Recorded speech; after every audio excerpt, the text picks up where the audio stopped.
Susolusyonan.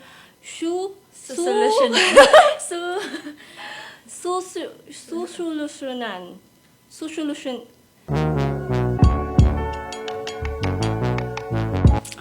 Okay guys, so bago tayo magsimula sa mga seryosong usapan, wala MMK, tayo muna ay maglalaro ng bata-bata pick. Joke. Never have I ever. Okay, so alam niyo na yung rules. Diretso na tayo. Okay? Yes. So, na-try mo na bang makatanggap ng love letter? Sorry, di po ako maniwala. 1, 2, 3, go!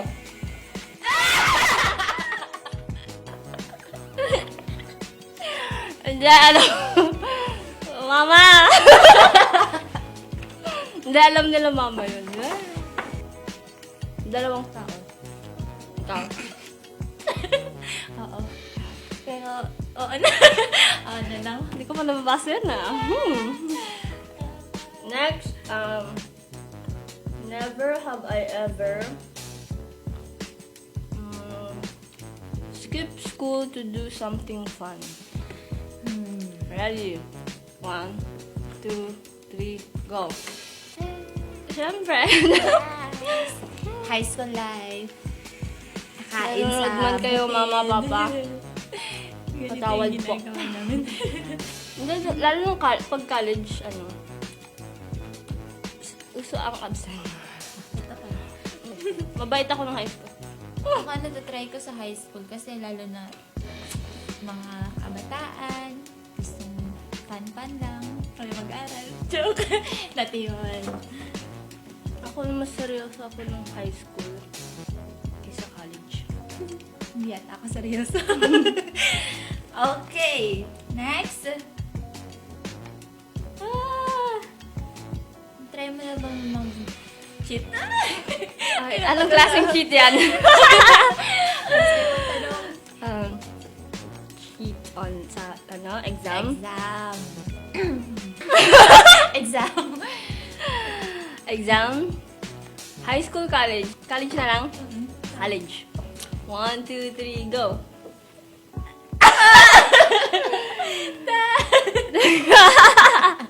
Hindi ko alam. Pero ako nung high school, try ko. May mga ano pa kami. Pag-C, ganon. Pag B, ganito. Mga tips, guys! Tips para wag po. Kasama po yun, mga kabataan. Next. Okay. Mistaken a man for a woman or vice versa. Ready? Go. Si Kuya Pit, napagkamali. Joke lang. Sorry, Direk. Hindi ko pa sinasadya. Ako pag bata, Ah. napagkakamalan. Okay, next. Okay. Never have I ever had a crush on someone in my class. High school muna, high school. 1, 2, 3, high school, go! Oo. Classmate. Ako din, di ko siya classmate. Except nung 4th year na, syempre, nag-isa lang kami section. Ako Pero, kasi, ang reason ko naman, para hindi magkaroon ng ilangan kapag, or mahiya kasi ako pag nag-crush. ako hindi ako may batukan ko pa siya. Joke. Ito college na next. College. 1, 2, 3, college. Boom, tarat, go. College. Never din. Never. Wala. Tsaka konti lang yung lalaki sa amin. Paano lang kami? 4 lang kami sa klase. Yung college. Kilala niyo mga sarili niyo. Hoy kayo. Tapos Oo. minsan hindi pa pumapasok. Oo, kayo. Mga hindi pumapasok. Ay, ako pala yun. Okay, never have I ever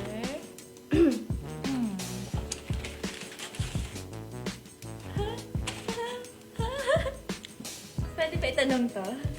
Dated someone? Sagutin mo yan. Easy. Dito po nagkakapos sa ating programa. Never I have Have I? ever dated someone. 2,000 years later. Thank you, thanks so much. Magkakaalaman na tayo. Ready, get set, go. Go! Ready, get set, go! Never. Playing safe.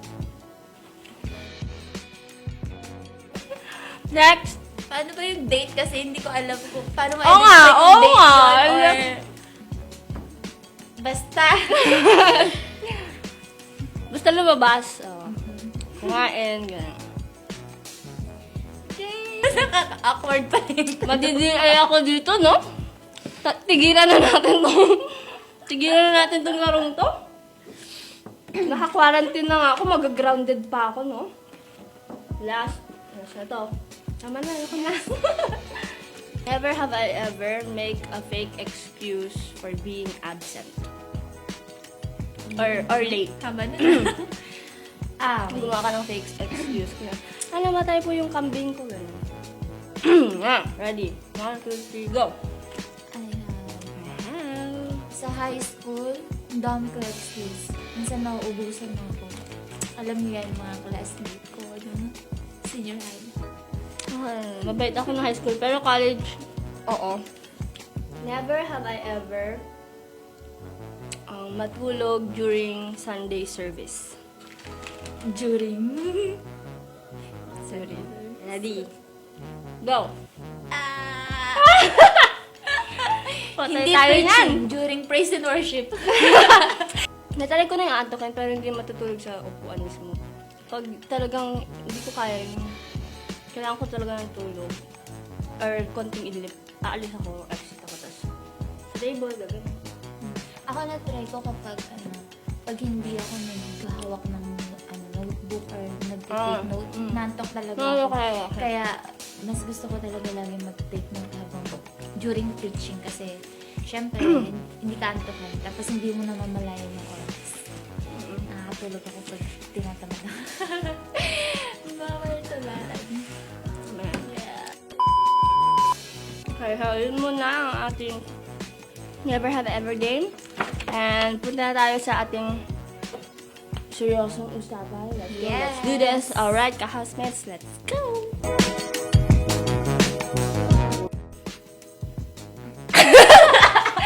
What's up mga ka-virus? Yes, mga housemate. What's up mga ano bang housemate? Housemate. Nasa bahay tayo ni Kuya. Mga kabahay. So, ang topic natin is KB Taan. Usapang KB Taan.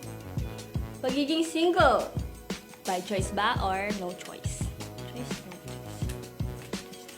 Okay. Tatanong tayo muna. Ikaw ba? Di ba single? Single ka ngayon? By choice or no choice? Para sakit naman nung choice. Choice. By choice. By choice. Ngayon kasi, hindi pa pwede. Siyempre, mga kabataan, marami pa tayong dapat gawin.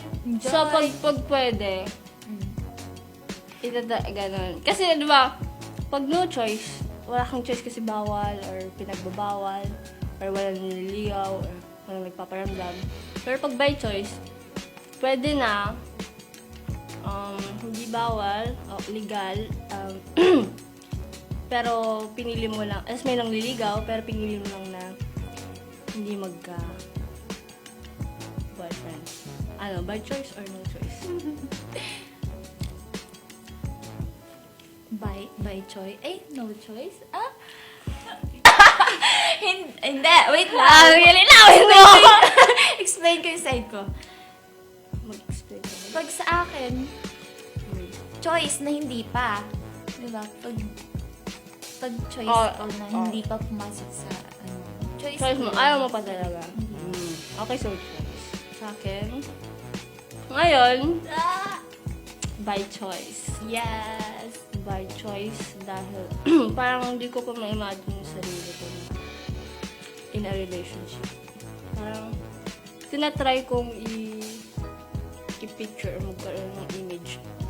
Sa ngayon, pag tinatry kong i-imagine, parang sabi ko, wag mo, hindi ko pa kaya. Wow. Hindi muna.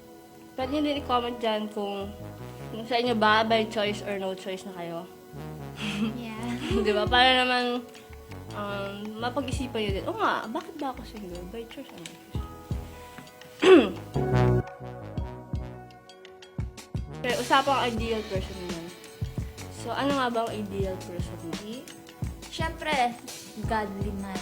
Hindi lang Christian boy. Dapat godly man. Matured. Tapos gusto ko talaga, mas matured sa akin. Mag-isip, ganun. Kasi mature ako minsan. Para may magre-remind sa akin. Diba? Hindi siya yung lagi mo pag gina-guide. Ayoko Parang na. both sides. Kunyari, magaling kumanta, gumaling sumayaw, or magaling mag-TikTok. TikTok, ew. Joke lang. Basta nga gusto ko godly man. Andun na lahat pag sinabing godly man. Tapos, pagkausap full of wisdom. Tanungin mo naman. Hindi, seryoso tayo. Anong ideal person? Of course, cliche man, pero yun din talaga. Yung characteristic ng lalaki na dapat unang-una godly, yung talagang strong personal relationship sa Panginoon, and family-oriented, makakapag-relate kayo. Lalo na sa vision. Pag same ang vision nyo, hindi na mahirap kasi Shout out po kay... Shout out po kay... Charot. Wala pa. Shout out kay... Wala akong naisip. Wala pa naman. Sa ngayon, wala pong pinapakilala si Lord. Ako din, wala. Pero ang pinaka-importante, most of all, mabait and may sense of humor. Ngayon kasi sa akin parang ang ko na prayer ko na Lord, ikaw nang bahala. Yung siya na mag-select, siya na yung pumili para sa akin. Kasi hindi ako marunong. Huwag sana natin ibase lagi sa physical appearance or itsura ng tao. Kasi nga, di ba, nag-fade yan, ang tawag dito, nawawala na pag tumatanda ka, mag-fade din yung physical or itsura. Tatanda rin lahat and hindi permanent ang pero yung personality ng tao, yung character, yun yung magsistay forever. Yun yung yung papakisamahan mo sa buong buhay, sa the rest of your life. So kung yun sana yung una nating tignan. Kung huwag tayong magpadala sa mga matatamis na salita, sa mga poging itsura o sa magagandang mapuputing mga mukha. Okay din yan. Maganda itsura, maganda din ugali, maganda rin yung puso. Pero wag lang natin ibasa sa physical appearance. So next naman, isang question na nasagap namin sa kalawakan. Anong question yon? Okay, basahin ko. Sabi dito, do you believe in second, third, fourth chances? 100. Joke. Chance na Chance. ibibigay mo sa taong once parang nalawa ka. Kunwari, couple ka na tapos nag-cheat. Tapos bumalik. I mean, ganon. Tatanggapin mo ba? Ganon yung question. Okay. So, ikaw, anong Sa akin. view mo dyan? Hindi. No. Kasi na, syempre, para sa akin, pag girlfriend or boyfriend mo pa lang, tapos nilaloko ka na, syempre, dapat tama na. Kasi hindi mo pa nga asawa, di ba? Ganun na. Kailangan i-secure mo din yung future mo. Pag-asawa, kailangan talaga bigyan mo ng second chance, third chance, kasi asawa mo yun, kailangan niyang ayusin. Ngayon, boyfriend mo. Kaya nga, huwag magmadali. Sa akin din. Based on... According to my hypothalamus. Hindi naman lahat ng tao kailangan pare-pares ng response eh. Kasi may mga tao talagang sobrang haba ng pasensya, sobrang forgiving. May mga tao talagang, hindi, pag niloko ako, stop na, ayoko na, ganun. Kasi iba-iba talaga yung ng tao, yung take. Pero yun, depende sa tao. Oo, depende talaga sa mga tao. So, ano naman ang gagawin mo? Doon tayo sa recovery period or recovery stage. Kunyari, na broken ka, na wasak ang iyong puso't damdamin at kalooban. Ano ang or mga pwedeng gawin para ma-restore or mapunta ka doon sa healing process? Okay, doon tayo sa sagot or sa solution. Solution.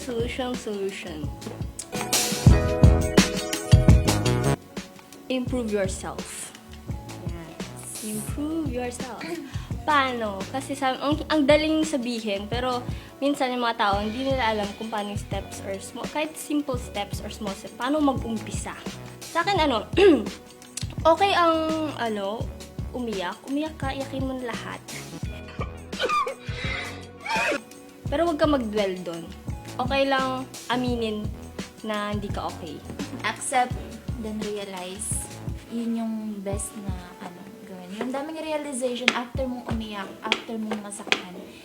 After nun, di ba, marirealize mo, ganito pala yung kung bakit nangyari. Accept mo, tanggapin mo, okay. Nangyari. To. Ngayon, next, pagkatapos mong tanggapin, ano ngayon ang gagawin ko? Paano ko umpisang malagpasan ito? Kapag ikaw isang believer, umate ng church, and nakakapakinig na ng word preaching, ito yung mga 5 things na kailangan mong i-develop sa sarili mo or sa personal mong spiritual journey mo. Number 1, Devotion. Sa devotion naman, sobrang laking tulong yan kapag nandun ka sa situation na umiiyak ka, sasaktan ka, gano'n. Mag-devotion ka kasi yun yung magpapalakas sa'yo. Yun yung bibigay instruction sa'yo kung ano yung dapat mong gawin, diba? Ano yung step na gagawin mo since eto ka, nadapa ka, andito ka sa situation na to. Ang Word of God, yun yung coach, diba? Kumbaga teacher, trainer na ito, diba? Kasi nasa battle tayo. Kunwari, talo ka. Tapos, ito yung gagawin mo next. Yan. At saka sabi nga, di ba, this book of the law shall not depart from your lips. Meditate on it day and night. Meron tayong spirit and body. Kunyari, imagine, dalawang wolf. Isang itim, isang puti. Yung puti, syempre sa spiritual or sa positive. And then yung itim, yung body mo. So, sa dalawang wolf na yun, kung sino yung mas pinakain mo doon, siya yung mabubuhay at lalago, di ba? Siya yung magiging healthy. So, kung ang lagi mong pinapakain yung sa body, yung lust of the flesh, pride of life, lust of the eyes, yun lagi yung pinagbibigyan mo, yun lagi yung pinapakain mo, syempre, yun yung mas lalakas, di ba? Pero kung ang pinakain natin yung spiritual natin, mas tayo sa Word of God, memory verse, prayer life, yun yung mas magiging malakas. So, ma-overpower niya yung pita ng laman. Totoo yun. Kasi kapag, syempre, pag nasa situation pag ganito, kung ano nang maisip mo, parang andun yung insecurities, yung i-compare mo yung sarili mo sa iba, lalo na pag, bakit, yung parang, Bakit ba ako? Bakit ba ako? Anong kulang? Kapalit-palit ba ako? Tapos, Then why? syempre, insecurities. Grabe yan. So, importante talaga kung ano yung nababasa mo, napapanood mo. Kung nag-YouTube ka, sino yung mga sinusubscribe mo, sino yung mga pinapanood mong vlogs, healthy ba yan? Or ano yung mga TV shows na pinapanood mo, okay ba yan? So, lagi natin i-evaluate yung mga pumapasok sa utak natin. Music. Yeah, pati yung naririnig natin or yung mga taong nag-advise natin. Tignan natin or evaluate natin. Pag wala kang alam sa salita ng Panginoon, paano malalaman kung okay or healthy para sa iyo? Sabi niya nga sa Isaiah 26 verse 3. Yan, natutunan ko to sa atin. Sabi niya, "Thou will keep him in perfect peace, whose mind is stay on you because he trusts in you." Yung kakaroon ka ng inner peace, once na nag-trust ka kay Lord, nag-stay ka sa word niya, na kahit anong nangyayari sa paligid mo, kahit saktan ka pa ng lahat ng tao, basta alam mo, nag-stay ka dun sa word of God, mayroon kang peace, di ba, sa heart mo. Hindi lang basta-basta peace na, may peace ako, kundi inner peace talaga. Tsaka yung word na Exodus 14:14, the Lord will fight for you, need only to be still. Nanatili ka lang. Be still in the Lord. Ang true peace kasi is peace in the midst of a conundrum or a magulong environment. Yun yung totoong peace or yung true peace in Christ na sinasabi niya. Paano makakamtan to? Hindi lahat nagkakaroon ng perfect peace eh. Yung mga tao lang na yung mind nila is nakatutok sa Panginoon and nagtitiwala sa Panginoon. Dalawa yun. Focus ka kay Lord and yung nagtitiwala sa Panginoon. Dun sa improving yourself, meron tayo, ayun nga, 5. So, sa 5 yon is we have our devotion. Devotion, Bible reading, For that. memory verse, and prayer. Ay, 4 pala. 4? Sorry, 4 pala yun. So, itong 4 na to is sobrang, pag talagang na-practice mo, hindi naman siya minsanang mapaperfect mo agad eh. Kailangan talagang disiplina. Kailangan intentional ka. Kasi pag hindi ka intentional, mapapagod ka, matatamarin ka, and then hindi mo na magagawa. Pero pag focus ka, gusto mo talagang may pagbabago sa sarili mo, sa buhay mo, mag-exert tayo ng effort. Next. Next, sa improving yourself pa rin tayo. Siyempre, goal setting. Taring! Itong 5, ito, i-share namin is, unang-una is, spiritual goals. Example, isulat mo doon, kapag Bible reading ng 2 chapter a day, ganun. So, importante yung pagiging specific. Detailed. Kailangan meron kang deadline. Yan. Kailangan nakalagay doon ilang tao o ilang chapter a day, ilang minutes sa prayer time mo. Maganon, yung mga simple mong pwede mo isulat dun sa spiritual. Kung paano ka mag-grow spiritually. Next, Personal goals. personal goals. Meron ka bang any personal goals pwede mo i-share sa amin? Isa sa naging personal goals ko, this ay 2019, magkaroon ng passport. Nangyari. May passport na ako. Wala pa sa utak mo na maaalis ka ng bansa. Wala pa. Isa pa sa goal ko, ano lang, yung mababaw lang. Matutong mag-piano. Siyempre, pag may goal ka, may effort kang gagawin. Kaya, ayun, nagpapaturo ako. Shout out sa teacher. Raniel. Okay, next is sa financial goals. Ang pinaka-kwan dito is, basic is yung ipon goals. Diba? Ang ginawa ko, once na may ma-receive akong pera, ang goal ko, syempre, yung tithes and offering, hihiwalay ko yun. Tapos, meron akong ginawang parang mga alkansya na for emergency, personal needs or yung pinag-iipunan. Next is family goals. For example, Family goals, makapag-devotion ng ang buong family. basically, Basically, technically, sa totoo lang, vital ng role ng family sa buhay. Kapag sa family, hindi maganda ang environment, talagang ma-affect yung tao, kung paano yung ugali niya, yung pakikitungan sa iba. So, kailangan sa family talaga tutukan natin na maging maayos yung environment natin or yung relationship natin sa ating mga pamilya. Kung hindi natin i-address yung problem, hindi natin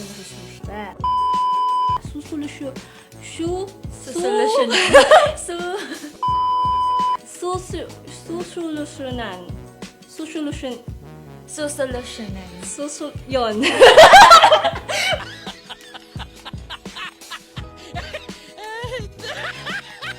susolusyonan.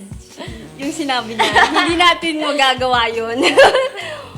Kapag hindi natin nalaman kung ano talaga yung root ng problema. Kailangan ma-heal lahat ng hidden rebellion or pain or bitterness sa mga puso, sa family. Minsan, pag nakaka-encounter ka ng isang tao or kabataan na, ba't ganito yung galing niya, ba't ganyan? Tignan mo yung background, tignan mo yung ugat, saan ba siya nang galing? So, ganun minsan naging epekto ng nangyayari sa bahay nila. Kaya May mga ano ngayon, humahanap talaga ng love or kalinga sa barkada, yun, sa relationship, na feeling nila hindi nila nakukuha sa loob ng bahay. So, yun yung isa sa mga reasons. Last goal, kailangan iset. Papaalala namin, hindi lang ito yung 5, pero pwede nyo dagdagan. Pero ito lang yung pwede namin i-share kasi yung ginagawa namin. Is Relationship goal. your relationship goals.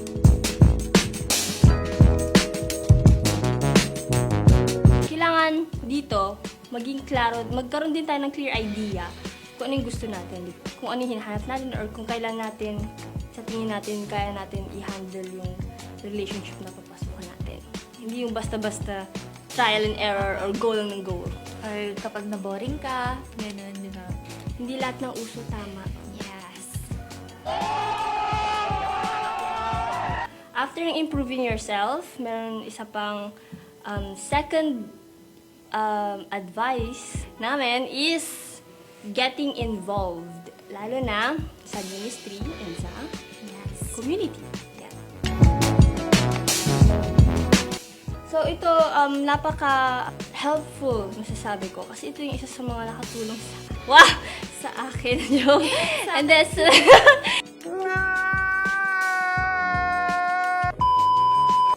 malaking factor or malaking tulong yung pagiging involved mo, doing good works to reflect God's glory. Para pag nakita ng mga tao sa paligid mo, mare-reflect mo yung glory ng Panginoon and it will direct them to God. Matthew 5 verse 16. Dun mo din makikita yung kagandahan ng puso ng isang tao. Yung nag-involve siya sa mga ganito. So, ang dami. Kung wala pa sa churches nyo or sa mga groups nyo yung pagiging involved sa community, why not start, diba? Bakit hindi i-suggest mo sa leader mo, kung ikaw yung leader, ikaw mismo mag-initiate ka, makipag-usap ka sa pastor mo, kung ano yung mga pwede yung activities na gawin sa kabataan, sa churches nyo. Marami kang may ambag sa Yes. lipunan, hindi ka sakit ng lipunan bilang kabataan. Hindi lang pagpasok ng relationship mo dapat makafocus ka. Habang wala ka pang asawa, habang wala ka pang trabaho, or nag-aaral ka pa lang, ang dami mong pwedeng gawin. Kaya, Isa din paalala sa mga kabataan na, yun nga, being rich is not the main goal, graveyard is not the destination, love life is not everything. Minsan, nakafixate tayo dun sa, kailangan nila, makahalap ako ng ganitong relationship, kailangan, lahat sila meron na, kailangan, dun nakafocus yung energy natin, yung time natin halos. Lalo sa mga kabataan. Kailangan makita natin ng mas malawak yung buhay natin na, meron pa palang mga pwedeng gawin. Kunyari, mag-aral ng skills, ma-improve yung public speaking mo, yung sa pag-aaral. encourage mo ako sa ganyan. Yes, sa instruments, kung pwede kang matuto, dun ko, kung sa photography, or ito dapat yung kailangan ma-realize ng kabataan na that Great Commission is the main goal, Christ-like character is the destination, Jesus Christ is everything. Kailangan magising na tayo, lalo na mga kabataang Kristiyano. Yes. Wake up! Christian youth. Yeah. Let us be challenged. Marami tayong gagawin, guys. Kailangan tayo ma-challenge na madami tayong pwedeng gawin with our effort. Kung wala man tayong pera, meron naman tayong effort, lakas. Yung mga Utak, skills, improve natin yung mga talents. skills natin. Kasi wag tayo mape-pressure, mga kabataan, hindi tayo mape-pressure na kung yung mga kaibigan mo, may boyfriend na sila, may ganito, ganyan. No, mag-focus ka sa priority. May kanya-kanya tayong journey and make yours count. Be a history maker and a kingdom builder. Yeah. Siyempre, KB Youth. Aminado tayo, mahirap talaga. Mahirap lalo sa moving on stage, lalo na kapag talagang grabe yung experience mo or yung damages mo. Mahirap talaga, pero yung sabi ko nga, hindi imposible kapag gugustuhin. Yan. Madaling sabihin, mahirap gawin, pero hindi imposible kapag gugustuhin. So, be intentional, yun yung laging paalala. Tanungin mo muna yung sarili mo, gusto ko bang magbago? Or gusto ko bang may mabago sa buhay ko? Or gusto ko bang maka-move on? Pag oo, then, doon na nagsa-start yung pag-intentional moves mo. Strive. Exercise your potential. And enhance your skills. Yan, di ba? And make use of your talent, lalo na para sa kingdom ng Panginoon. Yan. Hindi Guard ka, your heart. yes. Guard your heart. Guard. Alam mo, ako kayo nakikinig. You're not too young to be involved in ministry, church planting, mga bagay na ganyan. So, yan. Be encouraged. Find a mentor. And Tama yan. start now. Not tomorrow. Ngayon na. Sige, huwag ka na manood. Mag-start na. Thanks for listening, guys. Bye. Quit.